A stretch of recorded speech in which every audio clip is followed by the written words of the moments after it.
My wife and I moved into our new house in a quiet suburban neighborhood in Austin, Texas, about 5 years ago. It was one of those perfect little cul-de-sacs where the houses were well maintained, the lawns were always cut, and you barely heard a peep after dark. We had a nice backyard that backed up to a wooded area, a small, natural buffer zone before the next street over. It felt safe, secluded, and peaceful. For a long time, it was exactly that. The first strange thing happened on a Friday evening, just as the sun was starting to set. I was out on the back deck, grilling some burgers while my wife Beryl was inside setting the table. I'd just flipped the patties when I happened to glance at the tree line. My eyes caught a flicker of movement. At first I thought it was just a deer or a squirrel, but then I saw a definite shape that was too big and too upright to be an animal. It was a person, standing perfectly still, partially hidden by the trees. They were just watching. I couldn't make out many details from that distance, but their posture was what got to me. They weren't moving, not even shifting their weight. They were just a silent, dark silhouette against the fading light, looking directly at our house. A cold knot formed in my stomach. I yelled, "Hey! Can I help you?" The person didn't move. They didn't even flinch. It was like I hadn't said a thing. I felt a chill that had nothing to do with the evening air. It was a primal fear, the kind that whispers danger without a clear reason. I rushed inside and told Beryl what I saw. She looked out the window, but by then, the figure was gone. We both tried to rationalize it. Maybe it was a neighbor taking a shortcut, or a kid lost on a walk. But the way they just stood there, so unnervingly still, didn't sit right with me. The next few weeks were uneventful, and I started to convince myself it was nothing, just a weird moment. Then, about a month later, it happened again. This time, it was a Saturday morning. I was having my coffee on the deck while Beryl was on the phone with her sister. I looked up from my mug and saw the same silhouette, maybe a little closer to the fence line this time. They were still standing, still watching. This time, I could make out more. It was a man in a dark hoodie. He was tall and thin, and his face was completely obscured by the hood. He had his hands shoved deep into his pockets. I felt a surge of anger mixed with the fear. This was our home. This was our space. I went to the back door, grabbed a baseball bat I kept in the corner for no reason other than a feeling of security, and started walking toward the fence. I wasn't going to be aggressive. I just wanted to get close enough to ask him to leave. As soon as I took a step onto the grass, he turned and, in one fluid motion, disappeared into the trees without a sound. It was so fast it was almost like he was never there. He didn't run. He just moved. The silence was more terrifying than any loud noise. The sightings became more frequent after that. It was never the same time of day. Sometimes it would be in the morning, sometimes in the afternoon, and more often than not, it was just before dusk. It was always the same man in the dark hoodie. He never came any closer than the tree line, but he was always there and always watching. It started to feel like a surveillance, a psychological game. We put up motion-activated floodlights, but they never seemed to go off. It was as if he knew where the sensors were and stayed out of their range.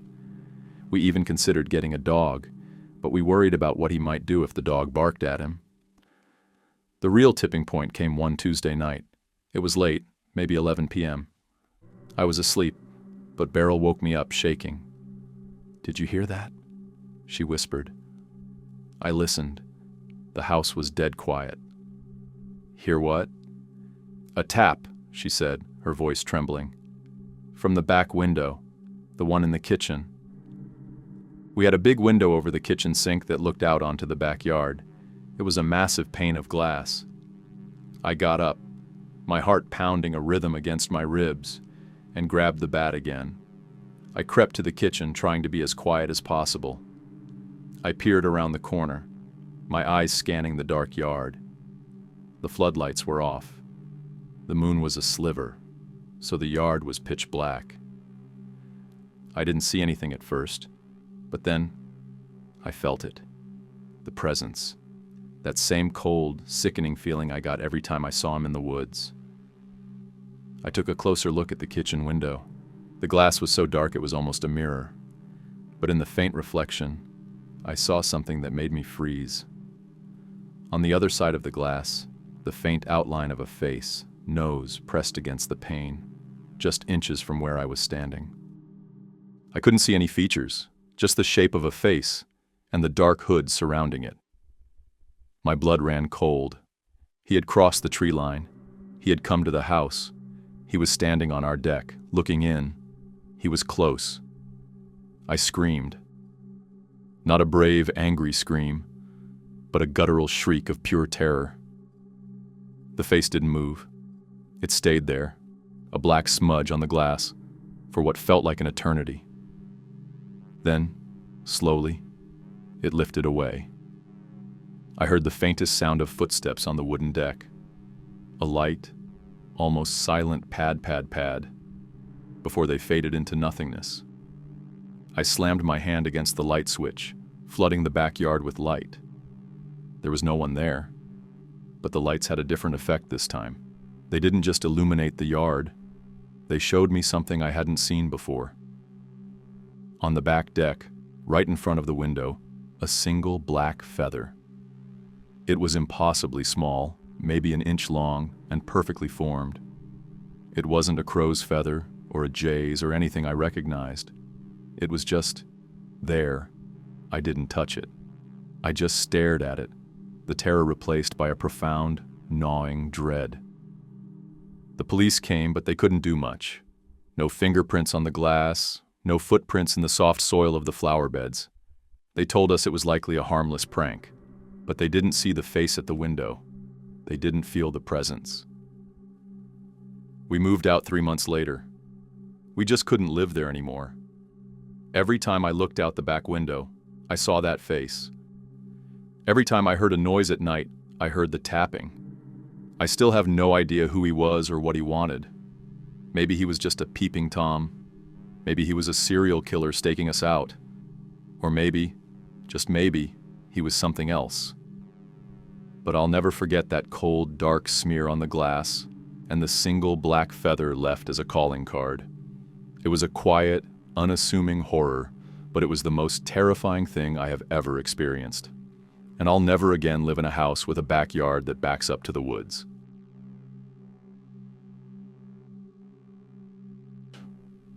My first year of college was a bit of a culture shock.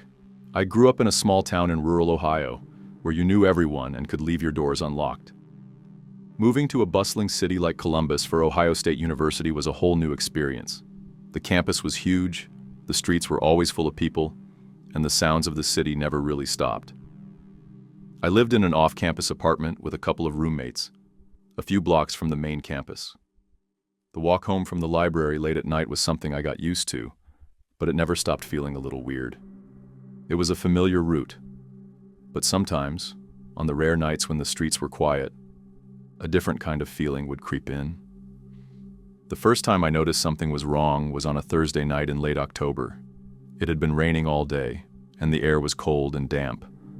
I was walking home from a late-night study session, and the street was unusually quiet, like dead silent quiet, the kind of silence that feels heavier than sound.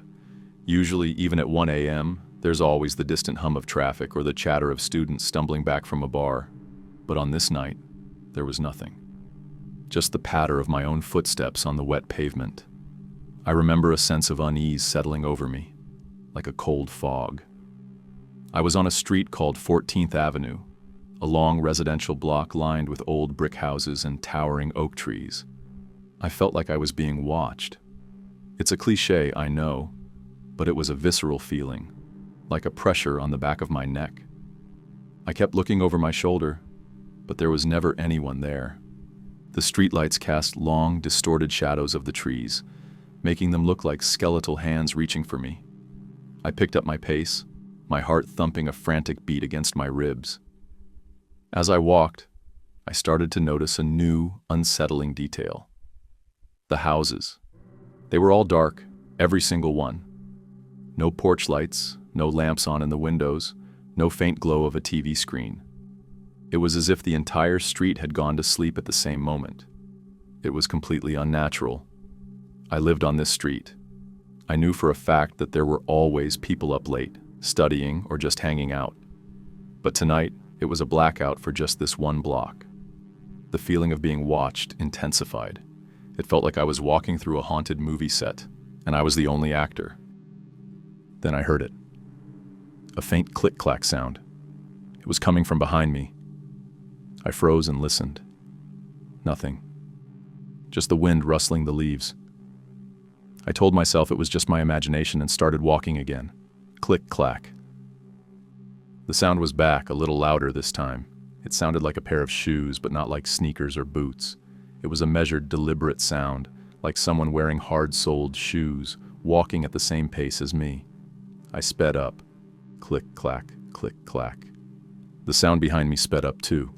I wasn't running, but I was walking as fast as I possibly could without breaking into a full sprint.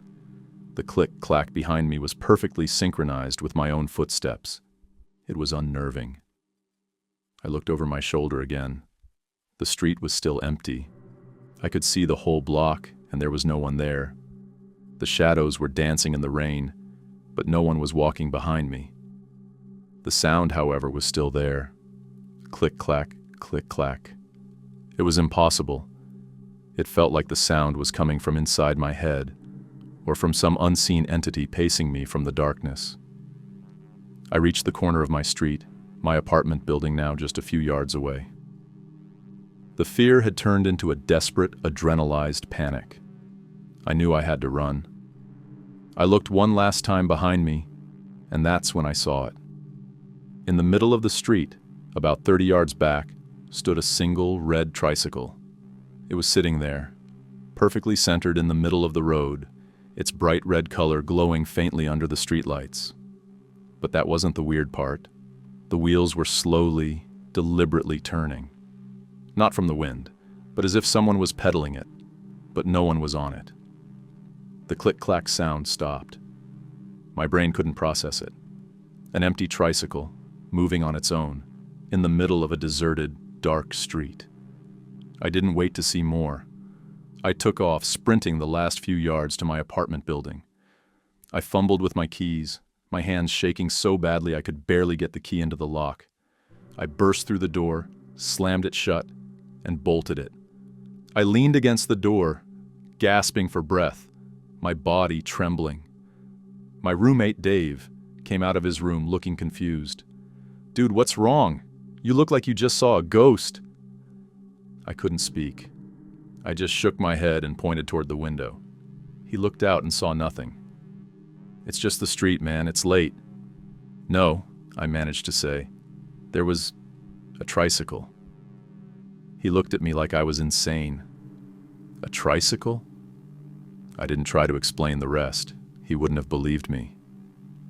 I stayed up all night watching the street from my window, but nothing else happened.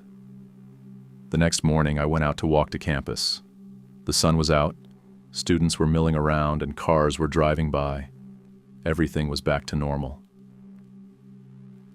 But in the middle of the street, where the tricycle had been, there was nothing. Not a single trace. I searched all the nearby yards and sidewalks, but there was no tricycle. It was gone, like it was never there. I still have nightmares about that night. The quiet street, the dark houses, the methodical click-clack behind me, and the image of that red tricycle, its wheels spinning in the empty road. I never found out what it was. I don't know if it was a person, a trick of the light, or something else entirely. But I know one thing. I never walk down 14th Avenue alone again after dark. And every time I hear a distant clicking sound, I can feel a cold sweat break out on my skin. The fear of being followed by something you can't see is a fear that never truly goes away.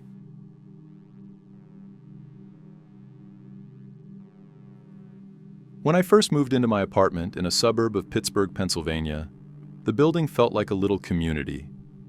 It was a 3-story complex, and I was on the second floor. Everyone was friendly, and we'd often cross paths in the hallway or the laundry room. There was an old man on the first floor, a retired steelworker named Mr. Henderson, who always sat on his porch, smoking a pipe and waving at everyone. He was a staple of the building, but the real subject of the gossip, and the source of my eventual terror, was the man who lived directly above me on the third floor. We'll call him Mr. Evans. Mr. Evans was a quiet, reclusive guy. He looked to be in his late 50s or early 60s, with a permanent scowl etched on his face. He wore the same outfit every day, a faded gray t-shirt and jeans. He never spoke to anyone. You'd see him get his mail, a quick, almost furtive motion, and then he'd be back inside. The only interaction I ever had with him in the first few months was an awkward nod in the hallway. The first strange thing was the noise, or rather, the lack of it. His apartment was directly above mine, and I never heard a sound. No footsteps, no TV, no music, nothing. It was eerily silent. I'd sometimes stand on my couch and press my ear to the ceiling, listening for anything, but there was always just a thick, dead silence. For a while, I wondered if he was even living there, but I'd see his car in the parking lot and him getting his mail. The silence was just weird. Then the smells started. They weren't bad smells at first, just odd. On some nights, a strong, sweet odor would waft down from the air conditioning vent in my bedroom ceiling. It smelled like decaying fruit mixed with something else, something metallic and sharp. It would come and go, but always late at night. The smell was so strong, sometimes it would wake me up. I'd sit up in bed, my nose wrinkling, and just wait for it to fade. I tried to ignore it, thinking it was just some strange concoction he was cooking. The real escalation began one Sunday afternoon. I was home, trying to write an essay, when I heard a distinct sound from the apartment above, a scraping noise. It was a slow, deliberate scrape, like a heavy piece of furniture being dragged across a hardwood floor. It went on for about 15 minutes, and then just stopped. That night, the weird smell from the vent was back, and it was stronger than ever. It was the same decaying fruit smell, but this time, there was an undertone of something else.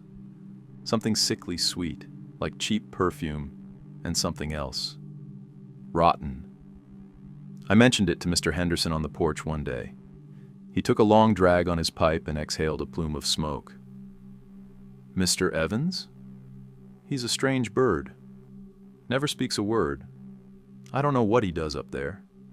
He looked up at the third floor with a grim expression. But I'll tell you one thing. He's got a big-ass chest freezer he keeps in the middle of his living room. Saw him wheel it in when he first moved in. I always wondered what he keeps in there. The word sent a cold shiver down my spine.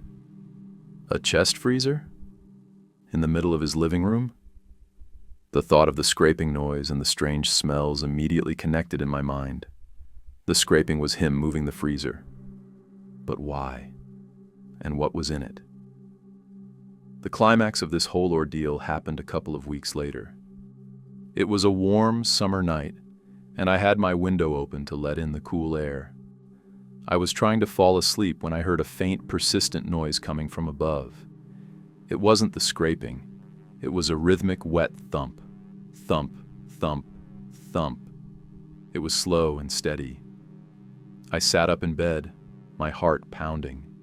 It sounded like something heavy and wet was being dropped on the floor, over and over again. The sound was accompanied by that sickly sweet smell, so strong this time that it made me feel nauseous. I couldn't take it anymore. I had to know what was going on. I grabbed my phone, and with my heart in my throat, I dialed the non-emergency police number. I explained the situation as calmly as I could, the weird sounds, the smells, the strange neighbor with the freezer. The dispatcher was polite but skeptical. She said she'd send an officer to do a wellness check, but it might take a while. While I was waiting, the thumping stopped. An oppressive silence descended, broken only by my own ragged breathing. I sat on my bed, staring at the ceiling, waiting. The minutes stretched into an eternity. I was so scared I was shaking. About an hour later, I heard a knock on Mr. Evans' door above me. I crept out into the hallway and peered up the stairs. 2 police officers were standing there. I heard a muffled exchange, then the sound of a door opening. I heard one of the officers say, "Sir, we're just here to do a wellness check. We received a complaint about some noises and smells." Then I heard Mr. Evans's voice for the first time. It was a low, raspy growl. "Everything's fine. Go away." "We just need to take a look, sir," the other officer said firmly.